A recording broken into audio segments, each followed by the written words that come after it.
Hey there, cats and kitties. I am the Blues Man, Johnny Blues, and with this video, I'll be discussing my thoughts on Series 11, Episode 7 of Doctor Who, entitled Kerblam. Kerblam it, man! and, it's essentially Space Amazon, and while the episode did not immediately conform to what my mind would concoct upon hearing the term Space Amazon, I would say it was mostly enjoyable from the get-go. I mean, from straight out of the gate, the special delivery from the Kerblam man inside the time vortex, the vortex itself looking beautiful, much as we've seen in a previous episode. But the fact that it's a callback to the 11th Doctor with the fez and everything like that, it was spectacular. I loved that. Had me ear to ear grinning, and from right off. I mean, it had me by the lapels from right off, with that being the opening. The whole killer robots thing, I mean, when I saw the teaser for this episode attached to the end of the last week's episode, I didn't know, I kind of had like low-level hopes that this episode would be actually good. I thought it was going to turn out maybe a little goofy, but I was pleasantly surprised. Pretty much 3/4 of the way through, I was just with it. I was there with it, every beat, every throwback. I mean, the Doctor has a line where she's essentially going to try to entertain Ryan and Yaz while they're locked in a closet, and she's like, oh, let me tell you about Agatha Christie, calling back to the 10th Doctor and Donna era, which is really an interesting callback, because that was something that I was reminded of watching this episode. There was a Series 4 episode with the 10th Doctor and Donna that this very much reminded me of, and that was Planet of the Ood, where essentially the Doctor and Donna are like snooping around this Ood sort of manufacture facility kind of thing, and this kind of felt like cut from the same cloth. So it's funny that was the reference that, they called back to in the episode, apart from the fez, of course. Directly back to Series 4 like that, because that was the embodiment of everything that was going on in this episode, was reminding me of. The robots themselves kind of reminded me of the Heavenly Host androids from Voyage of the Damned, another 10th Doctor outing. And some of the incidental characters were reminding me, going way, way back to the 6th Doctor era, the Revelation of the Daleks story, which, Davros was a part of course, as it says, the Daleks in the title, they were in there as well. But it was dealing with this sort of futuristic space cemetery, or cold storage for people who were nearly departed, or something along those lines. It's been a while since I watched it, but some of the incidental characters in that story, I was reminded of them, of that kind of characterization with some of the characters we had in this episode. The lady of the people, so to speak, the boss man, and poor Kira, who was definitely a top contender for great companions that never were, conforming to the video series I've done talking about such background characters in the history of Doctor Who between the classic and the modern series, that I thought would have been fun on further adventures in time and space with the Doctor. Kira is definitely one of them, especially for her poor fate that she suffered in this episode. But I mean, the whole episode, as I said at the get-go, it had me very much attuned to it from the word go. And I liked the environment, I liked the feel of it, I liked the idea of our TARDIS travelers, for all intents and purposes, going undercover, trying to figure out what was going on. I did like the kind of sort of, I would say it was passive. It was a little more mild, the red herrings, the misdirections with, the Lady of the People and the boss man guy, especially when he pulls out his weapon. It could have very much played out like the Voyage of the Damned episode, which I talked about. These robots essentially reminding me of the Heavenly Host androids in that, 10th Doctor story, where it was some megalomaniacal, business head of a corporation. It could have very much conformed to that very easily, but they put us through our paces. They sort of spelled out the mystery. We had our characters broken up for all intents and purposes, and I liked the way in which they were broken up. I mean, at first you pretty much have the Doctor and Ryan together. That's where we meet the Kira character, but later, with Yaz off on her own, I thought this was the first time we really got to see, Mandip Gill, who plays Yaz, as an actual character, as an actual compassionate human being in her interaction with the Dan guy, laughing at his jokes and warming to him, and while also still sort of being the police officer on the beat, questioning, trying to figure out the mystery and that kind of thing. And later on you have Yaz and Ryan together, and then before we know, our maintenance man is the pseudo villain, the one behind it all. I liked that trio, that triumvirate, even though that's where things started to take a little bit of a poorer dip for me. When they're down in like the package shoot and everything like that. And the sort of CG backdrop wasn't wholly convincing for me, and it kind of took me out of it a little bit. Just it was reminding me of some of the bad CG in the Star Wars prequel trilogy, especially the droid factory thing with C-3PO and R2-D2, getting like lost in there and everything. It was a little disconcerting, a little discombobulating, where I was so attuned to the episode up to that point, and then I'm like looking at all this nonsense going on in the background. They jump from a higher conveyor belt to a lower one, and shades of the lightsaber duel in The Phantom Menace between Obi-Wan Kenobi, Qui-Gon Jinn, and Darth Maul, where they're flipping and flopping on all these different levels of this inner working of this building. And so there were aspects of that were a little bit, it was losing cohesion for me a little bit there.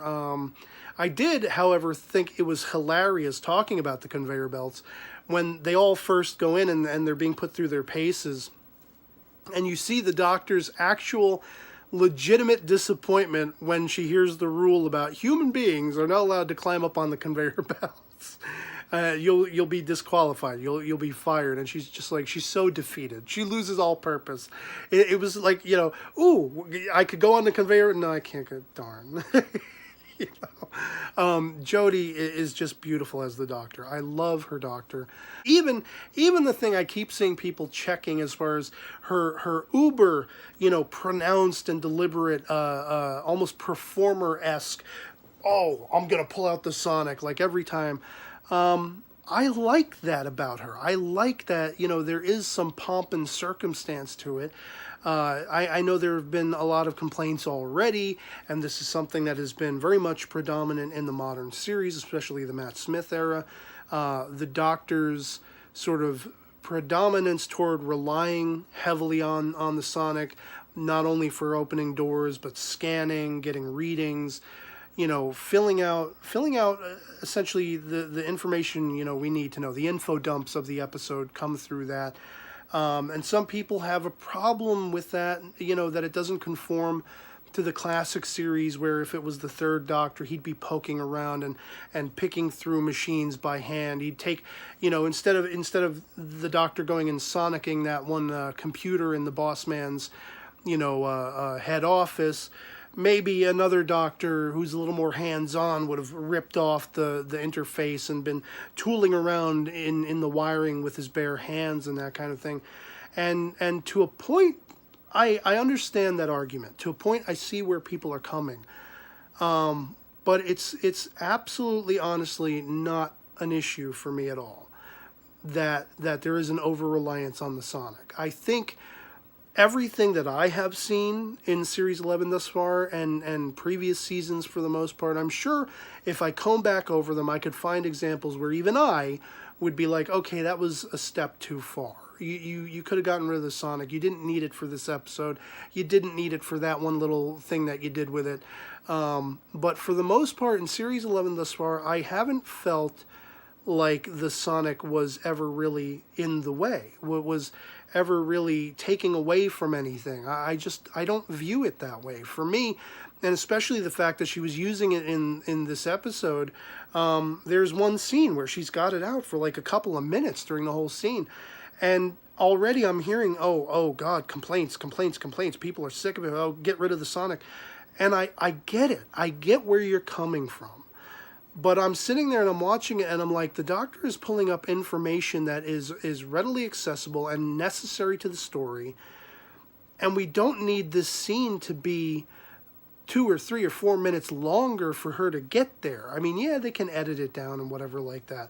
But I just feel like there's a more fluid momentum in the way she's utilizing it in this series thus far. I haven't found it to be a problem. There are times, I'm sure, where I have, but, you know, it's mostly in excess. And I don't feel like that excess has been reached for my own personal, you know, tolerance levels of sonic usage. But where my tolerance was starting to wane, as I said at the start of the video, was about 3/4 of the way in. As soon as you get that sort of, you know, wonky CGI of all the conveyor belts, that whole underground area and such like that. And then they're killing off the Kira character in the way that they did, the way the bubble wrap, it feels almost akin to a Stephen Moffat mission statement where we're taking something so innocuous, so innocent, so taken for granted and secondary to any thought we would ever have, bubble wrap, and we're going to make it deadly. We're going to make it scary. It's going to, you pop that bubble, you die. You ignite a bomb, you know?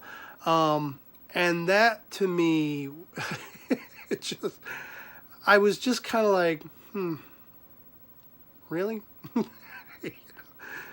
That what we're doing? It was a little bit goofy to me. Much akin to the episode, the Sarunga Conundrum, which I mostly enjoyed. The pregnant guy and things like that were a little bit wonky to me. This is another example, much as was the case with the Sarunga Conundrum, where I mostly enjoyed the episode, but as it got to its ending, there were just aspects that felt like shaky ground, and that I wasn't as attuned to as I had been everything else. I wouldn't call the ending of this episode overtly disappointing. You know, the idea, the aspect of the threat of all of these delivery robots being mechanized and weaponized and essentially becoming an army who could potentially kill millions. That's no small potatoes. It's just, I wasn't convinced in my initial watch. I've only seen the episode the one time. I wasn't convinced in my initial watch that, you know, that was all played out, and the fact that it was the maintenance man who was behind it all, I didn't necessarily feel like his words expressing why he was doing it, what he was after, what he was hoping to accomplish, necessarily came across effectively enough for my taste. Now, it could be a wholly different ball game when I watch the episode a subsequent time. I'm going to be watching it again because usually I tend to watch it by myself first so I can do these videos, and then I'll watch the episode a second time, and it'll be the first time for my sis. We'll get together and we'll watch it together. But at least, you know, as I say, for this initial viewing, it was a mostly enjoyable episode. I was really, really compelled by it and attuned to it from straight out of the gate. But about the 3/4 mark and on, it just started to get a little bit wonky here and there. The bad CG, well, not bad CG, but, you know, noticeable CG effects, which did take me out of it a little bit. And then the revelation of the maintenance man, you know, that whole aspect of it, I don't really feel like it sank home for me, at least on this initial watch. So, you know, what can I say? Rather than 2 thumbs up, I'd give this one thumb up. If I were going to give it like a numerical score, I'd probably say a 3.5 out of 5 kind of deal. Maybe a 3 out of 5, just to give you an idea of what I'm talking about. Because I did mostly enjoy it. I really liked the environment. I really liked the characterization. I really liked the writing. I did think Bradley Walsh's performance was a little bit wonky in all of his interactions with the maintenance guy and everything. I mean, he was putting on a front. And that was overly apparent, and it was almost a little disconcerting for me, because they're supposed to be, you know, undercover and whatever like that. I'd love to hear from you guys in the comments below if you've seen this particular episode of Doctor Who, Kerblam! What you thought of it in the comments below. Love it or hate it, anything goes. Of course, our POVs can certainly disagree as long as we respect each other and don't put anybody on blast for having a difference of opinion. And I'd also like to ask if you would, consider supporting my channel. Please take a look at my PayPal contribution link both in the description as well as the comments below. You have options you can look into as far as setting up a monthly contribution, a one-time only kind of thing. You can send me a message alongside a contribution to request topics I may discuss in the future, request shout-outs, things of that nature, and it would go a long way. It's a direct line to me. It would go a long way to supporting my channel and my efforts, and just let me know that there are voices out there that enjoy what I do and conversing with me and want to see me do it more so, in the future. So anything you sent my way, though, would be 2 thumbs up for me and very much appreciated. And otherwise, that'll be pretty much it for me on this. I'm definitely going to be looking forward to hearing from you guys in the comments on this episode, as well as looking forward to the next one, which looks to be dealing with sort of witch trials, witch hunting kind of thing. And wow, that could get pretty heavy. So, I mean, historical wise, just putting innocent women to death and things like that. Whoa. But yeah. So I hope this video finds you well, and I'll catch you all later.